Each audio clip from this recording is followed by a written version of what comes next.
Stan Gibilisco here. I'm going to give you a specifically ham radio oriented tour of the Noid Cave.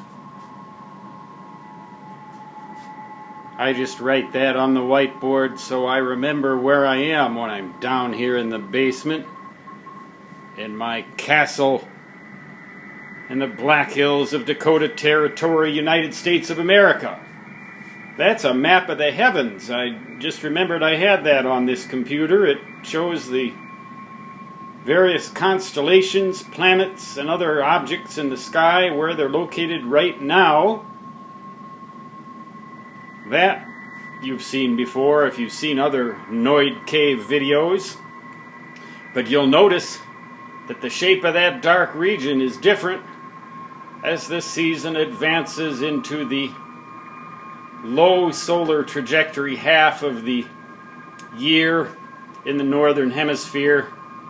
As time goes by, that region will become more and more distorted towards the top. The dark region will become wider towards the top and narrower towards the bottom, sort of looking like an upside down bell.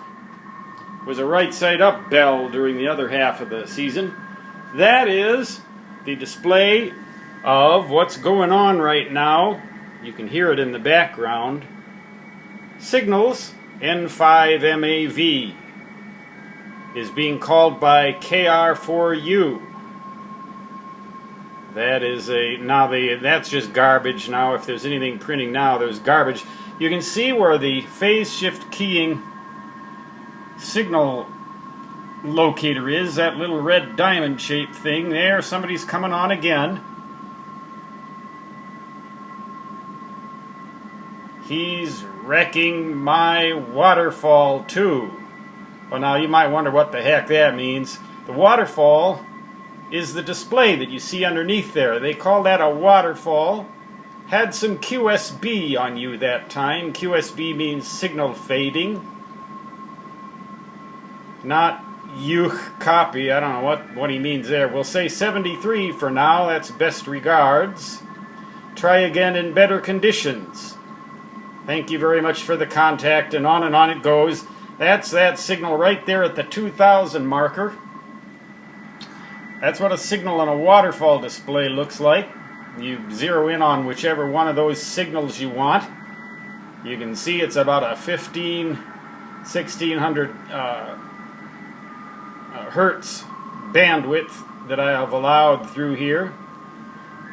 That is the SWR and power meter.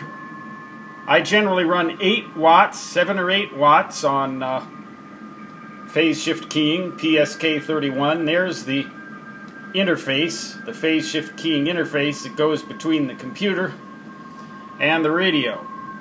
That is my IC746 Pro, the frequency display. I've got it tuned just below 14.070 megahertz so that it will pass the phase shift keying signals, which tend to be centered between 14.070 and 14.073. A standard 3000 hertz voice passband with the lower end at 14.070, so I tune it a little lower. There's all the various controls there. There's my Morse code sending key paddle. The IC746 has a keyer built in that goes from about 6 or 7 words a minute up to maybe 40 or 50.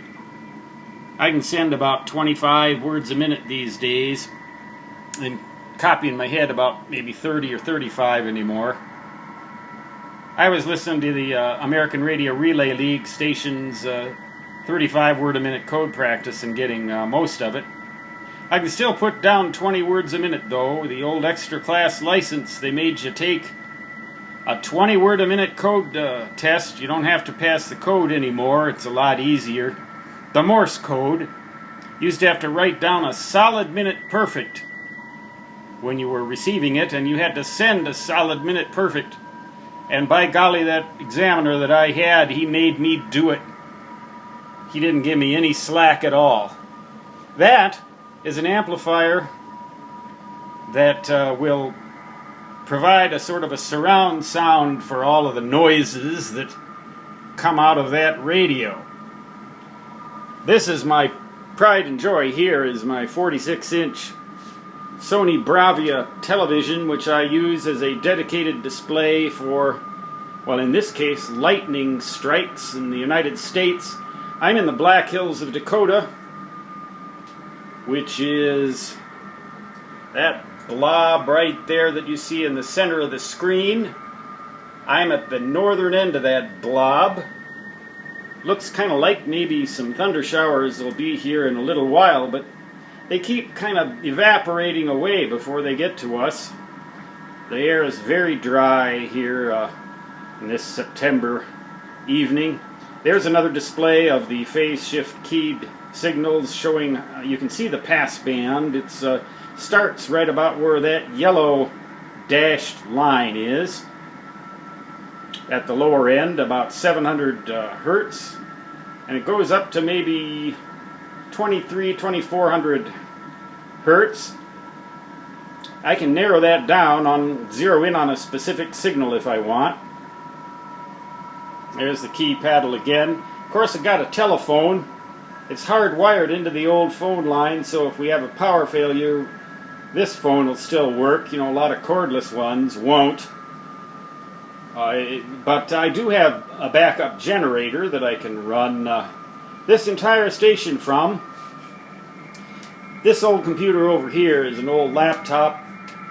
It's seen its day. Its CD drive doesn't work anymore, but the USB ports still do, so I can still back up stuff. This is sort of like the computer that I don't care so much about.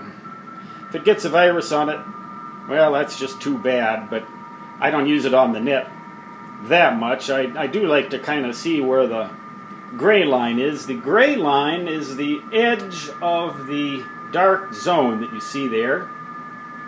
That zone, the edge of that zone, at frequencies around 1.8 megahertz, the 160 meter band, signals will sometimes propagate all the way around the whole world on that gray zone, gray line. So that it's a good thing to know where that gray line is. We're just about on it right now here in the Dakota Territory. You can't really necessarily see that very well.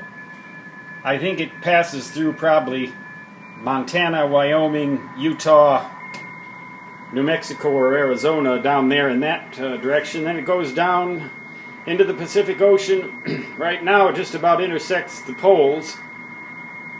Comes back up through what I guess would amount to Western Asia, right about there at the tip of Saudi Arabia, right there where the entrance to the Persian Gulf is, and it goes up through the western part of Russia and on up to the North Pole again. Anywhere on that gray line, if I were on the gray line, say in Missoula, Montana, or maybe Denver, Colorado, somewhere like that, on 160 meters, presumably if conditions were ideal right now, I could talk to anybody else on that gray line. Maybe Tahiti, down in the Pacific, maybe somebody at the South Pole, maybe somebody at the entrance to the Persian Gulf, maybe somebody in around Moscow or the Ural Mountains in Russia, wherever that gray line goes up through there. Either way, propagating all the way around the world. That's the cool thing about 160 meters, which unfortunately I cannot take advantage of at this location. I'm thinking about moving out and getting some acreage somewhere where I can string up a kite or balloon supported wire antenna for 160 and really get on there. You ought to do that sometime if you ever get the chance. Take advantage of that mode. But be very careful with balloon and kite supported antennas, because they can be dangerous.